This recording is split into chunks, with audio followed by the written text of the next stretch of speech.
Chicken চাপ করব। এখানে 26 পিস আছে।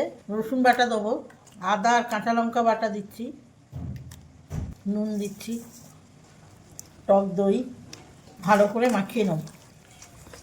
দারচিনি, জায়ফল, এলাচ, গোলমরিচ, ধনে, জিরে, জয়িত্রী, তেজপাতা, শুকনো লঙ্কা, শাহমরিচ একটু শুকনো খোলায় ভেজে নেব হালকা। কড়াইতে ঘি দিয়েছি, গরম হয়ে গেছে, কাজু দিয়ে দিচ্ছি আর পোস্ত দিয়ে দিচ্ছি।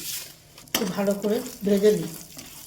পেস্টটা দিয়ে দিচ্ছি, একটু জল দিয়ে ফুটিয়ে নেব, দিয়ে মিষ্টিতে বেটে নেব। কড়াইতে একটু ঘি দিচ্ছি, ওতে একটু লবঙ্গ আর দারচিনি দিয়ে দিলাম, একটু রসুন বাটা, আদা কাঁচা লঙ্কা বাটা, একটু কালারের জন্য লাল মির্চ দিচ্ছি, হলুদ, ভালো করে কষে নেব।